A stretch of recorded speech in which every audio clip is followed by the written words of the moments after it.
Good Monday morning and welcome to Kramer's Corner with the daily technical updates. Today we'll start with Tesla that bounced off last week, end of last week, about the gap area here, 239.20 and bounced and could resume uptrend and test the previous peaks here around 264, 265, maybe even up to the 270 level.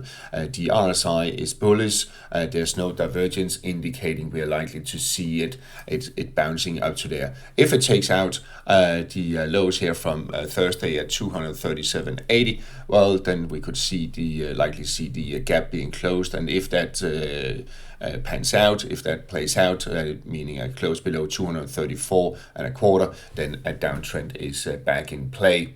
The S&P 500, well, minor correction we saw. It wasn't that big as expected. The index seems to be pushing higher, and I think we will see a push towards 5,800 here fairly shortly, potential higher. No divergence on the RSI indicating likely new highs. Just pre-market we're a little bit lower, but that can change. But if we take out here is US 500 CFD 5,773, well, then we are pushing higher to above 5,800. The Nasdaq itself, well, it has a little bit of roller coaster day. Started higher and slided back, and then ended on a strong note, testing the 20,041 resistance. It really needs to close above this level here, 20,273 and a change.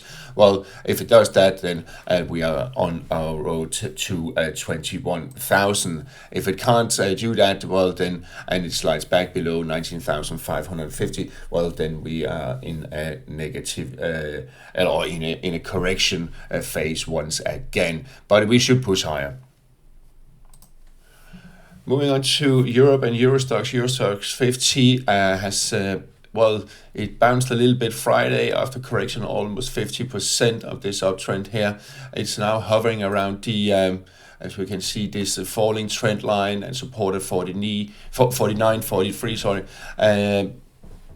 A little bit to the weaker side, but we do have positive sentiment on the RSI, so we should see it higher, but I want a confirmation above 49.87. If it does take out that, then I think we'll see EUROSTOXX 50 pushing back towards 5,050, 5,070, maybe even higher. But for now, it's a little bit depressed and could slide back lower, so let's see what's actually going on there. We can see here the future is, and the EUROSTOXX 50 CFD is to the weaker side, but also here positive sentiment, so it should bounce higher. We are still above 100 moving average. We have the 200 coming up. We also have the 55 turning around. So there's a little bit of disagreement between the moving averages there, and that can drag a little bit on the upside performance. DAX formed this, let's call it bullish engulfing, that took out the previous day of bearish trading. If it takes out that to the downside, expect a correction lower towards 18,700, around that level. Other than that, we could see a bounce. However, there's a little bit of divergence on the RSI, but for now, keep an eye on this, the lows here from Friday. If it can hold up above that, then I am bullish. The Germany CFD is a little bit under pressure here, as we can see, and that could spell some trouble. Again, if it takes out Friday's low at 18,945, well, then there is a potential lower. The AX Amsterdam still holding on above 908, and as long as it does that, then we are fairly okay. But as we can see here, the RSI is still in a negative sentiment, so closing below that level, then we are looking below 900, 896, around this, where there's a little bit of support, but there will be risk down to 878. CAC 40 Well, it bounced off the 7,464 key support, which is kind of a pivot also for CAC. If it does close below, well, then I expect a push down to 7,300. It seems to be struggling for upside momentum above 7,600. Finally, the Swiss market, well, it is also fairly negative, I would say, but we are in sideways range overall, but after being rejected here is 12,250, moving back below 12,190. There's a risk down to 11,875. Euro dollar got hammered Friday, sent it through straight through the 110 and down to the 109. 40-50 key strong support, which is also the 786 of this uptrend here, currently around that level. If we measure it from down here, we can see it is just around also the 61.8 retracement.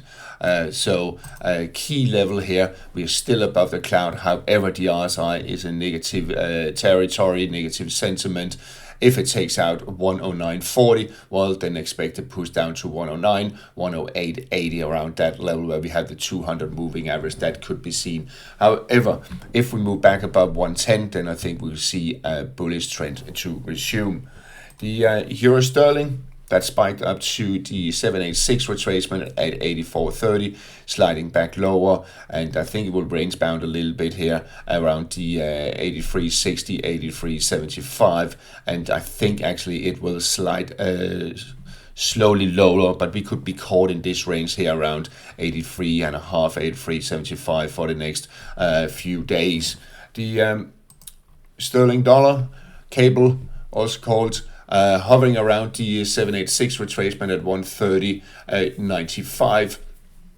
I think it could bounce. I mean, we do have a divergence here on the RSI on the peaks there, but we are still in a positive sentiment. So unless I see RSI below 40, and unless I see cable taking out the lows from Friday at 130.70, well, then I think we'll see a bounce. If it takes out 130.70, then we are looking at 130, possibly lower for cable. Yen pairs were on the move, especially dollar yen that broke above key resistance 147.21. We had RSI closing above 60 threshold, meaning we are now in a positive sentiment. There's potential higher, and 149.40 resistance could be tested fairly shortly. We were very close this morning actually. If it does break above, and I don't think we need a close above, well, then we are looking at the levels around 151.85, where we have the 100 coming down and the 200 lying flat, and we still had this 55 moving average kind of dragging on it a little bit. So I think the upside will be fairly limited to that. Then I think we could see at least a correction, but I don't think we are over and done yet with this strong bounce and break on dollar yen. Euro yen struggling for upside momentum, as we can see here. It bounced to the just below the 164. 164 is key resistance for euro yen, and it's just, if it does close above that and RSI closes above 60 threshold, which it didn't do that Friday, well then if it does that, well then we are in a bullish mode higher. But as we can see, 100 coming down here, 55 dragging on it, and yes, 200 is slightly rising, but kind of putting a lid on it here. So that could be a little bit of a fighting here going on the next day, and we could see euro yen maybe sliding lower. Aussie yen that has pushed higher, and well, it was already in a positive sentiment on the RSI. It was done that about a week ago, trying to push higher. 101.77 strong resistance, well, fairly strong resistance around that level, but it's also the 61.8 retracement, 102 of this entire downtrend there. it is struggling, but it needs to close above 107.78 for further upside potential. Otherwise, if it slides back below 99.90, well, then I think we will see Aussie yen resuming downtrend, and it will be confirmed if breaking below 98 or close below 98. The sterling yen also struggling a little bit from I mentioned, despite the fact it actually in a positive sentiment. 195, I would say 196. Always leave a little bit of slack there. So 196. If it does break above that, there's potential up to around 200, 195, 50, 190, 200 level. We are in a positive sentiment, so it's not out of the question. But there is overhead of resistance. We can see also the 100 moving average kind of giving it some really strong resistance there. Yeah, Aussie dollar, we have Aussie dollar in a correction phase, just around 50%, just below 68, could correct down to the 61.8 at 67.45, and then I think it's done. But again, it's not unlikely. It dips down to the 786 retracement at 66.90, usually 68 or 78. 6 on FX corrections. We are still in a positive sentiment, so I think we will bounce back, and at that I think we will see a bounce from the 67.45 if we get down there. If it moves back above 68.25, uptrend is likely to resume. Dollar Canada pushing towards the 786 retracement at 136, could push higher. The key question is this a double bottom? It could be that, but then we need to close above 136.50, and then there's potential higher to 137.35, some resistance at 137. If it's being knocked back down here, well then below 135.60, expect a downtrend to resume. Sterling Canada, which I've included, talked about a couple of times, but I know I have some viewers that are interested in this pair here, this cross. Well, it is found support here at 786, retracement 177.82, spiked a couple of times below, but it seems like it's holding on. Still positive sentiment on the RSI, but the key support is at 176.80. That, if you're long, don't want to see it being broken. If it is breaking that, well, then there is potential lower towards 175, 174 in the coming weeks. If Sterling Canada moves back above the rising trend line here, then uptrend is likely to resume. The Swiss pairs, Euro-Swiss, seems to be forming this triangle-like pattern that it needs to break out of, and confirmation will also be a break above 95. But we have the 100 moving average coming down here, kind of putting a lid on the potential upside, and the 200 slightly rising, but virtually flat. That are also giving some resistance. Negative sentiment still on the RSI, and if Euro-Swiss breaks the bearish out of this rising trend line here, well, and the RSI to close below 40, expect lower levels put towards 92.5, maybe even lower. Dollar Swiss, that broke bullish out of this range trading behavior here, 85.40 to the upside, is now at 61.8, retracement being rejected twice now at 86.05, 86.06. If it takes it out once again here today, well, then expect a push up to the 786 retracement at 86.68, maybe even spiking higher, and that will be key. The key is also RSI is still in a negative sentiment. If it does close above 6 threshold, well, then there's further upside potential for dollar Swiss. If it slides back below 85.40, well, then you can expect to be caught in this range trading behavior once again. Dollar index that after one test and then the second one, it went straight through the 101.86 resistance, key resistance, and is also now showing positive sentiment on the RSI. There's potential up to 102.60, maybe even 103 level. If it slides back below 101.85, well, then the downtrend could resume, but I don't think it will occur. Again, this is not a trading advice. The RSI is in a positive sentiment. Gold, and let's zoom in a little bit more as we usually do, because it's just hovering around these levels here. It's really basically moving sideways. 26, 24 key support. If it takes out that, well, then we're looking at 2600 and a test of this lower rising trend line here.